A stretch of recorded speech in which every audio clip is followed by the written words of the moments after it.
Setelah mengakses platform rapor pendidikan dan mencari tahu nilai dari setiap indikator yang ada, Bapak dan Ibu mungkin bertanya-tanya, bagaimana cara membaca nilai pada rapor satuan pendidikan saya? Apa makna dari angka 1 sampai 3? Apa arti warna merah, kuning, hijau, dan biru pada indikator? Serta dari mana saja sumber datanya? Mari simak video ini lebih lanjut untuk mengetahui jawabannya. 4 pertanyaan yang sering ditanyakan tentang nilai di rapor pendidikan. Pertanyaan pertama, apa perbedaan nilai kemampuan literasi dan kemampuan numerasi dengan persentase proporsi peserta didik?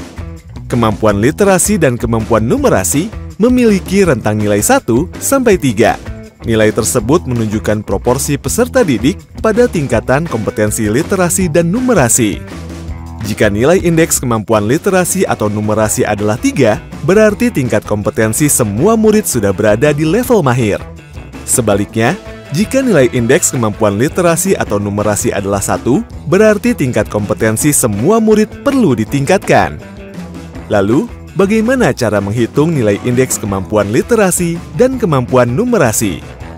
Seperti halnya nilai IPK di universitas yang ditentukan oleh capaian dan bobot SKS setiap mata kuliah, nilai indeks kemampuan literasi dan numerasi ditentukan oleh persentase murid di setiap tingkat kompetensi dan bobotnya.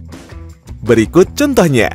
Kolom A berisi tingkat kompetensi dari murid di satuan pendidikan. Kolom B berisi jumlah persentase murid di setiap tingkat kompetensi. Kolom C berisi bobot dari setiap tingkat kompetensi. Untuk menghitung nilai indeks, persentase murid di setiap tingkat kompetensi dikali dengan bobot. Kemudian, semua hasil perkalian tersebut ditotal untuk mendapatkan nilai kemampuan literasi atau kemampuan numerasi di sekolah. Satuan pendidikan dikategorikan mencapai kompetensi minimum jika nilai indeksnya lebih dari atau sama dengan 1,8.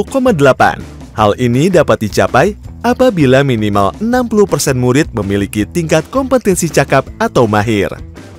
Pertanyaan kedua, bagaimana cara membedakan tingkatan atau level setiap indikator?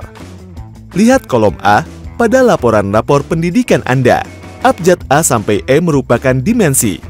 Dimensi dalam rapor pendidikan adalah kelompok yang membagi seluruh indikator yang ada, yaitu output, proses, dan input. Output merupakan hasil capaian dan pemerataan capaian pendidikan, contohnya literasi atau numerasi, dan kesenjangan literasi atau numerasi. Proses merupakan hal-hal yang mendukung perbaikan mutu atau hasil pembelajaran. Input merupakan hal-hal yang mendukung proses belajar mengajar, contohnya guru dan sarana atau prasarana. Contohnya, nomor indikator berawalan abjad A dalam rapor pendidikan dasar dan menengah menandakan dimensi mutu dan relevansi hasil belajar murid. Sementara dalam rapor pendidikan anak usia dini menandakan dimensi capaian perkembangan anak.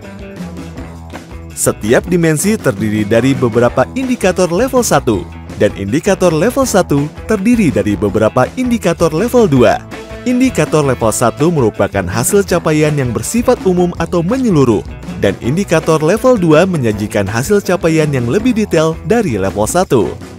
Contohnya, nomor indikator A1 menandakan indikator level 1, dan nomor indikator A11 menandakan indikator level 2. Pertanyaan ketiga, mengapa rentang nilai di rapor pendidikan berbeda-beda? Setiap indikator memiliki rentang nilai yang berbeda-beda karena nilai setiap indikator diambil dari sumber yang berbeda-beda. Untuk melihat rentang nilai yang digunakan pada setiap indikator, Anda dapat melihat nama indikator di kolom B dan nilai sekolah Anda di kolom C. Lalu cek rentang nilai yang digunakan pada indikator tersebut di kolom I.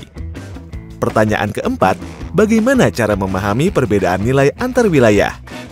Lihat kolom E, F, G, dan H pada laporan rapor pendidikan Anda. Kolom E merupakan nilai satuan pendidikan serupa di tingkat nasional, kolom F merupakan nilai rata-rata di kabupaten atau kota, kolom G merupakan nilai rata-rata di tingkat provinsi, dan kolom H merupakan nilai rata-rata di tingkat nasional. Sekarang, lihat kolom C pada laporan rapor pendidikan Anda. Kolom tersebut merupakan nilai rapor untuk sekolah atau satuan pendidikan Anda. Nilai pada kolom C bisa Anda bandingkan dengan nilai pada kolom E, F, G, dan H. Jika nilai pada kolom C lebih tinggi dari nilai pada kolom E, berarti capaian satuan pendidikan Anda sudah di atas rata-rata satuan pendidikan serupa di tingkat nasional. Jika nilai pada kolom C lebih rendah dari nilai pada kolom E, berarti capaian satuan pendidikan Anda masih di bawah rata-rata satuan pendidikan serupa di tingkat nasional. Perlu diingat bahwa nilai dalam rapor pendidikan bukanlah tolok ukur untuk menghukum dan mencari siapa yang salah, memeringkatkan satuan pendidikan dan daerah, serta membandingkan pencapaian. Namun, nilai dalam rapor pendidikan berguna untuk melakukan identifikasi masalah pada satuan pendidikan, melakukan refleksi untuk mencari tahu akar masalahnya, dan menentukan langkah untuk benahi kualitas satuan pendidikan dengan melakukan perencanaan berbasis data bersama semua pemangku kepentingan di satuan pendidikan Anda. Buka menu glosarium pada bagian atas laman untuk melihat definisi dari istilah atau wacana terkait platform rapor pendidikan.